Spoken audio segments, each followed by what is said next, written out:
Hey, what's up?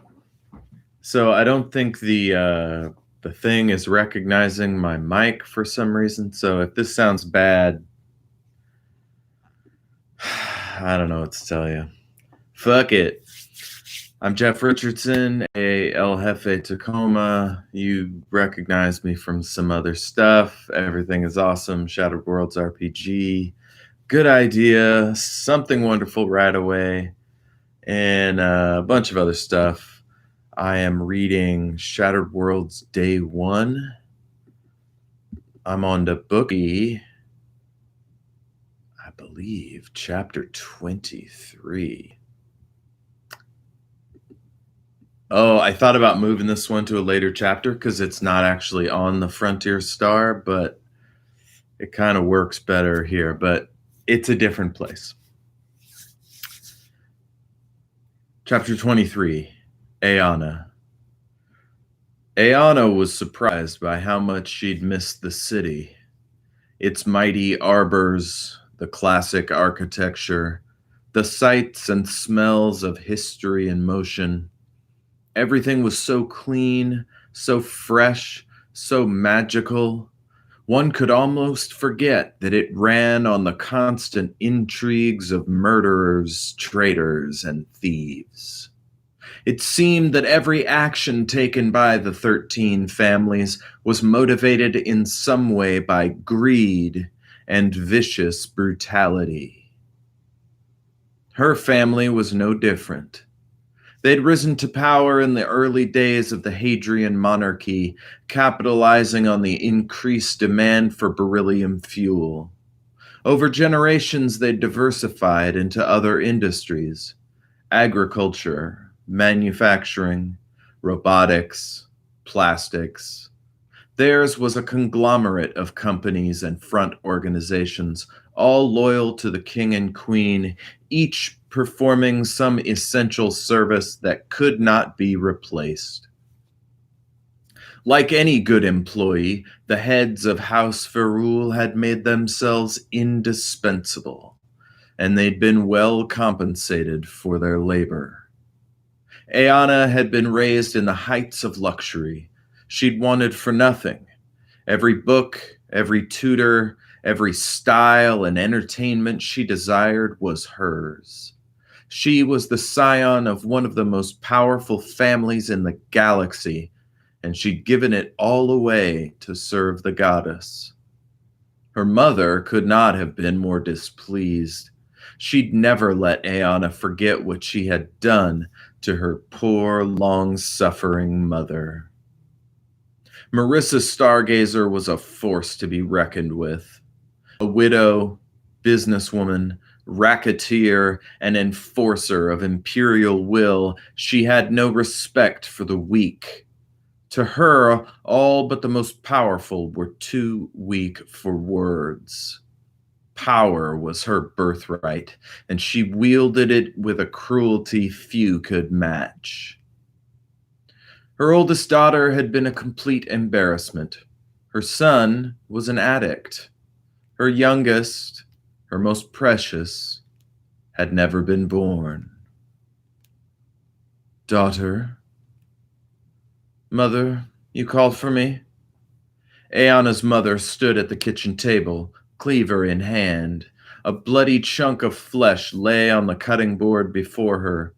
She was wearing a blood-spattered white apron, her shiny black hair up in braids, gathered in a high, plume-like ponytail. She sighed with her whole body. It's customary for children to visit their elderly parents when they arrive in their city. Ayana went right for the jars of candy.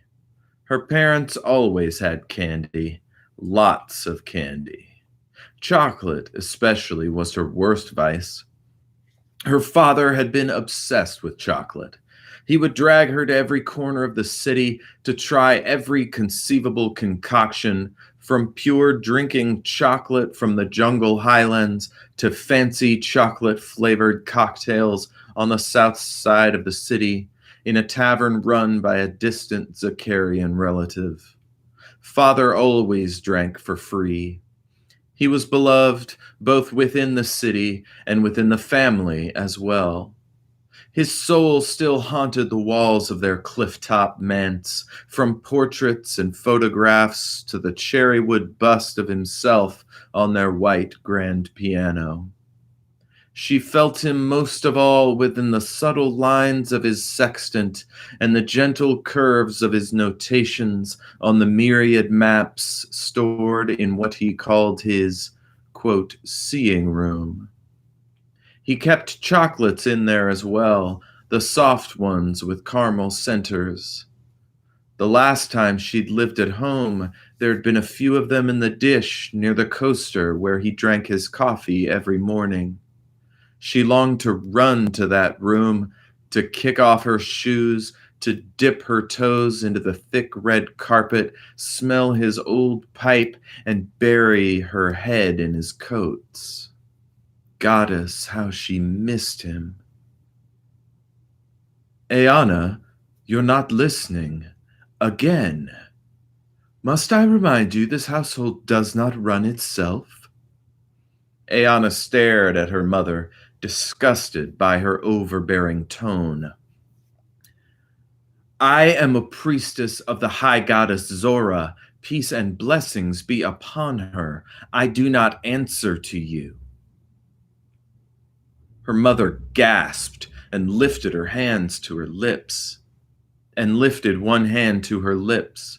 In her other, she pressed the knife's point so fiercely into the board, Ayana thought it might snap. Her mother set her teeth and breathed for calm. There's no need for hostility, darling.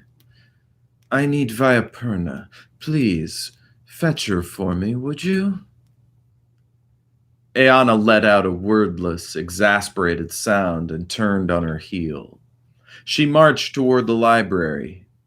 Halfway down the hall, she found the maid. Ayana smiled thinly, dipped her head slightly, and said, My mother wishes to speak to you, Perna. The woman threw down her broom and rushed to hug Ayana, patting her all over as if she was a dusty sofa. She was like a zealous pilgrim trying to take a piece of a monk's uniform. Viaperna, please. We can catch up later. Let me go to father's room. I'll be out quickly, I promise. Viaperna bowed and scraped, apologizing. Yes, of course, your mercy. I'm so sorry. Ayana protested. Please, you needn't be sorry, Perna. It took what seemed like forever to extricate herself from Viaperna's well of positivity. Once she was free to move again, she walked down the corridor, taking in short breaths through her nostrils in anticipation. The door groaned ever so slightly as it opened inward on creaking hinges. Oh, Father, Ayana murmured, noticing the dust that had gathered since her last visit. She rushed over to the drapes and pulled the heavy rope to slide them aside, letting in the early morning sunlight. Small oval leaves danced in the breeze, sprinkling tiny oval shadows along the spines of her father's precious books. And what books! A dizzying catalog of some of the finest literature and historical tomes stretching back into antiquity. She couldn't imagine how much her mother could sell them for. Millions, tens of millions, maybe. There were books here that would be welcome in museums, books fundamental to the understanding of science and technology throughout the ages, books gifted to the Zakarian. I need water. Books gifted to the Zakarians and the Feruls by kings and foreign dignitaries, books from every corner of the galaxy. All right, think about that library. I'll be right back.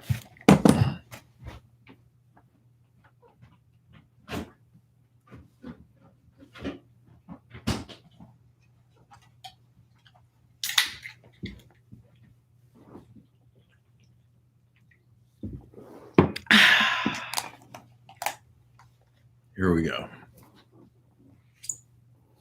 Books from every corner of the galaxy. Displayed prominently at the base of the moving ladder, Aeana saw it, a pedestal holding one of her father's brilliant creations, a tome of handwritten lists showing the location of each book in the library, delineated by year, author, subject, and binding method. The lists were so meticulously kept, Aeana was certain she could reorganize them by color and still find what she was looking for with but a flip of the page. Such a stickler for precision the man had been. Roland Stargazer, last High Counselor to the King and chief architect of the post-collapse transition. A man admired by most and respected by all. A man who, had fate not intervened, might well have had the clout and the political might to unify the families and lead the Lunari back into galactic prominence. Alas, such a victory was not in the cards.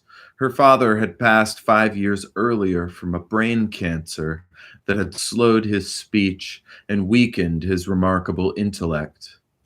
By the end, his shrewish wife and frivolous son had blunted his legacy and derailed any chance of finishing the great work he had championed. At times like this, reminiscing in her father's library, smelling his pipe and resting on the piano bench, she would ponder what might have been.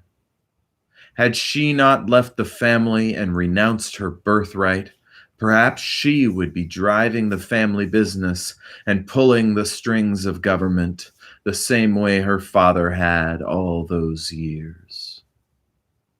She remembered how he'd rest his fingers on the keys, tinkling 2 high notes back and forth as he wrestled with the vagaries of human speech, straining to craft the perfect political argument or new business venture.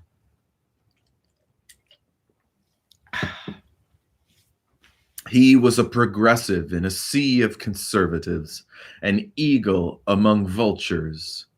It wounded her to think of what they'd done with all his good ideas. Aeana shook her head. She recalled the way he would hold her in his lap and sing to her in his high, lilting tenor made scratchy from pipe smoke and mellowed by bourbon. She sat, fingers on the keys, and wept.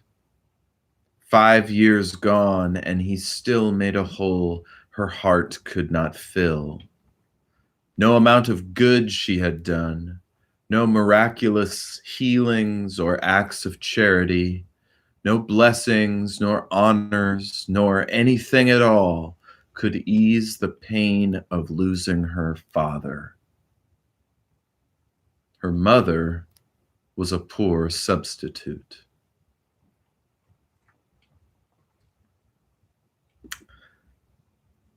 Damn. That is... Aeana, she loved her dad. Misses him. He was a big deal, apparently. They have a white grand piano because why not? Oh my God. If someday my kids have to put up with a cherry wood bust of me on top of the piano after I'm dead, that'd be pretty wild. Of course, I'm not even going to have kids unless I marry someone who has them, or I don't know. I'm 44 years old as of a week or two ago. So, any whoozleby, let's keep going.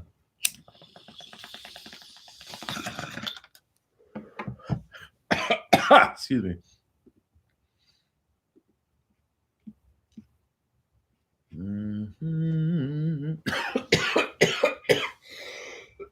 Oh man, it's raining real bad outside.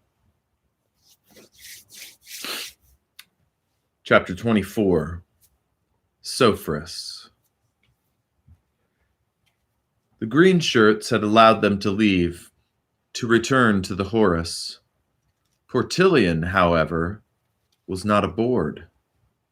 Sophris stood in the palace just out, or Sophris stood in the plaza just outside the spaceport and spread out his consciousness. He envisioned his spirit self being blown on the wind like dandelion seeds, each one alighting on the clothing or hair of someone close by. Close to his position, I just said close, near to his position were a few guardsmen and the despicable Captain Bascom, who might be a colonel. I need to figure this out. Also, he might have known Joran. So, yeah. Some of these things are obviously in the editing process, but we'll stick with what I've written so far. Close to his position were a few guardsmen and the despicable Captain Bascom. All of them picked up a little Sophris. He began to mine their short-term memories, seeking clues to Portillion's whereabouts and his condition. Within seconds, all of his questions had been answered.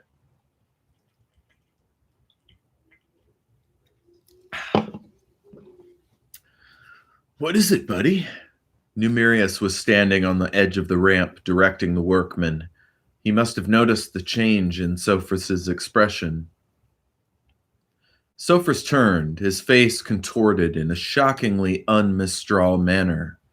His body was rigid, his tranquil green eyes cloudy and narrow. His voice growled in the navigator's mind. They have Portillion. They are torturing him to death. Numerius gasped. He'd never seen a Mistral look like this. It gave him the creeps. He had to tell the others. There's no need.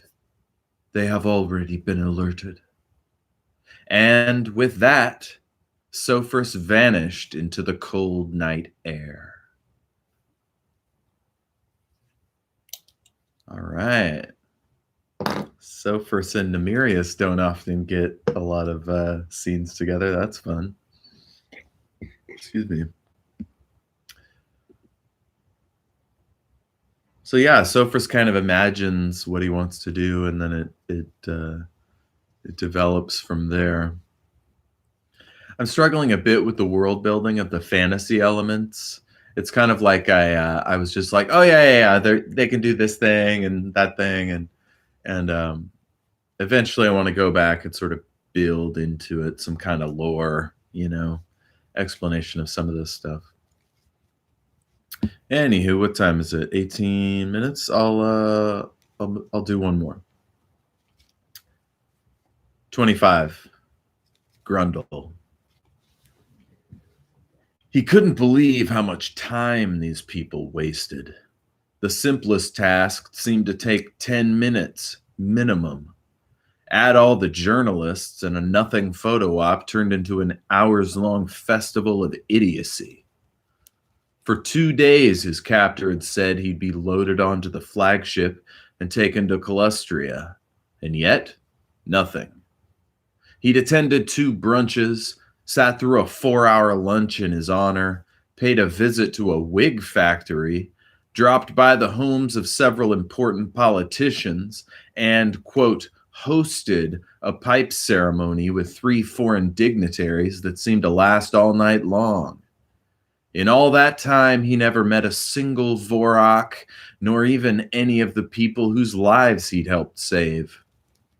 It was as if the council were parading around an exotic animal, which was essentially what he was. They also never told anyone about Portillion.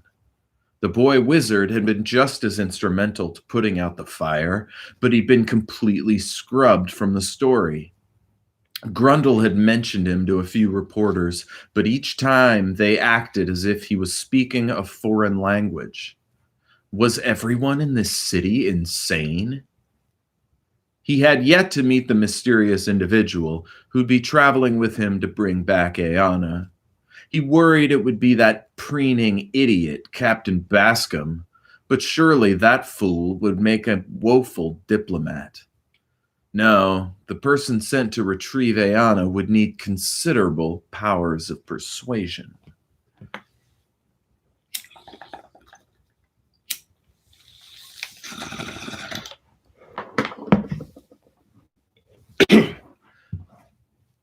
I like this because we're kind of learning how Grundle thinks of politics, but he actually has this like natural facility with it.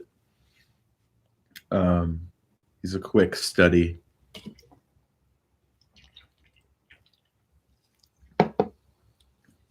You don't really learn this much in the course of this book, but the Vorok do not vibe with one another in this way. They tend to be much more circumspect and polite, and if they are ever aloof, it's more just because like they've got other things on their mind. I mean, the first line in the book is "go away," right? So that's often their vibe by nature, but he can't do that here, right? Because he's stuck with these people. Anyway, that night, his escort made contact, floating across a ballroom floor in the arms of a well-known actress. He was a Lunari, one of Thermopylae' most well-known public figures, Count Alastair Sandemon, star of the silver screen and veteran of the notoriously bloody conflict of Arius. He was Thermopylae' most eligible bachelor and a complete buffoon. Master Verkelet, it is an honor to finally meet you. The Count dropped to one knee, placing one fist on his heart in the classic Lunari pose of respect and fealty. Verkelet's handler, Malpheus Perot, touched Grundle lightly on the arm. He whispered, "Why do I go Verkelet? I'll say Grundle's handler, Malpheus Perot, touched him lightly on the arm. He whispered softly, 'The Count honors you. Dip your head.' Grundle did as he was told. The Count rose. Grundle noticed a bit of stiffness in the man's right knee. He'd kept himself in excellent condition, but he was clearly in the later stages of life. It was hard to guess his age. Grundle wondered if the old cuss knew Joran. They'd served in the same war, after all. Grundle recognized the badge of the Royal Air Guard pinned to his chest. Malpheus addressed the Count. "Please, your grace, come dine with us." The Count smiled and dipped his head. "I would be honored, sir. May I invite my lady friend?" Malpheus looked to Grundle, squinting ever so slightly. Grundle spoke with obvious discomfort. "Of course. We'll need another chair." He looked around, but Malpheus was already pulling out his own for the lady to sit. "No need, sir. I am happy to stand." The woman kissed Malpheus's hand. They seemed a bit too casual for Grundle's suspicious eye. No doubt this whole thing had been staged well in advance. The cameras missed nothing, snapping and rolling away. The night dragged on. Guests had begun to peel off as soon as the show had ended. Most of the courtly types had left, presumably to find something more interesting with which to entertain themselves. Sandemon, however, remained. He seemed to relish in Grundle's boredom, entertaining the table with tale after tale of honor and sacrifice. To hear him tell it, all of Lunari civilization would have been lost, if not for the dashing exploits of he and his men. Still, though, he was an excellent storyteller. Grundle could understand why he'd made such an impact on screen. His movie with Fatima, Mask of the Gendiari, had been one for the ages. She'd been the standout, of course, but he had held his own. It was a rare actor that could stand in Fatima's presence and not be totally subsumed. The memory gave Grundle a thought. "My lord." The captain perked up, waiting patiently for the giant man to speak. "In your film, The Price of Loyalty, you play a pilot." "Yes, of course. Captain Elroy Erelon." He smiled broadly. Clearly, he loved the movie, despite it being one of his less celebrated performances. "I'll never forget that picture. Such action, such romance. Jenna de Platas was never so radiant." Grundle continued again, even quieter. "In the film, you flew a ship called the Silver Hawk." The Count smiled, leaning back in his chair, clearly lost in the memory. "Yes, yes.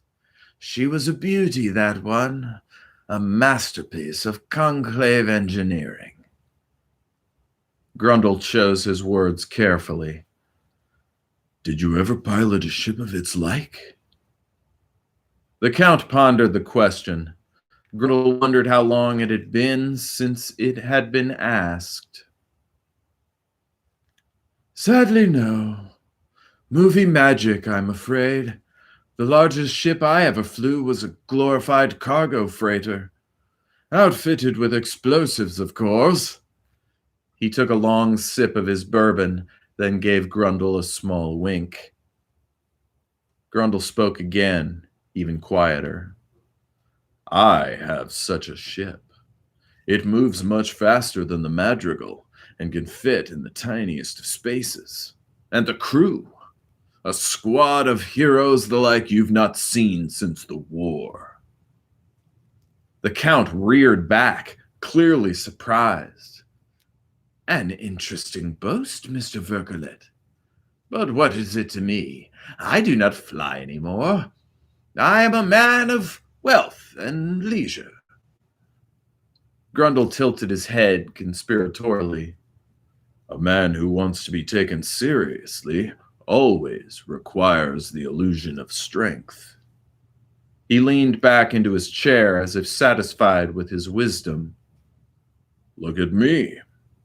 I was born with it. A man of your stature had to earn it." Mix flattery with confusion. Keep them off balance. Never give them what they expect. Rule through intellect. Twist the knife, but don't release it. All sayings Joran had taught me from the way of the encryptor. Apparently they worked. He'd have to let the old crank know he'd tried it. San Demon smiled. It was clear he knew what game Grundle was playing. The captain was a player, that was obvious, and he'd certainly had much the same training as Joran. Grundle tried not to show his pride at employing the method effectively. San Demon sipped the remainder of his drink and chuckled. He studied Grundle's face over the lip of the glass. "Son, you've won me over." He held up his glass for the last remaining attendant to refill. Once the man was gone, San Demon slapped his hand on the table and said, "I'd be happy to take you wherever you need to go. Guard's honor." Guard's honor. Let's hope he isn't more loyal to Marshall than he is to the crown.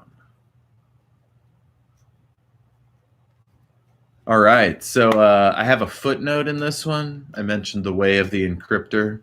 So, The Way of the Encryptor was a book of advice written in BE 570.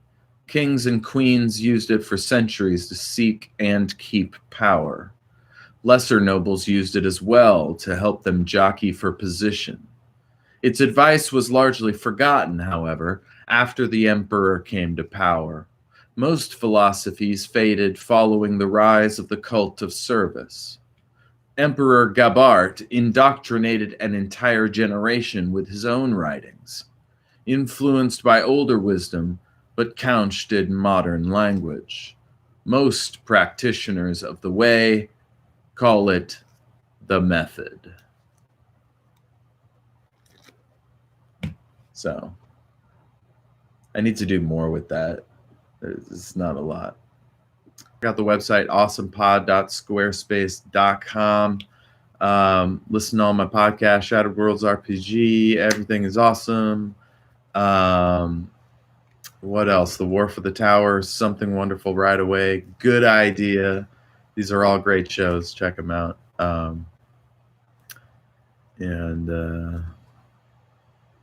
Yeah, if you want to share your work, you want me to read something out loud, send an email, everythingisawesomepodcast@gmail.com. And I'll do it here or on that show. Hit me up on Twitter at El Jefe Tacoma or at EIA Podcast. And I guess that'll do it. Bye.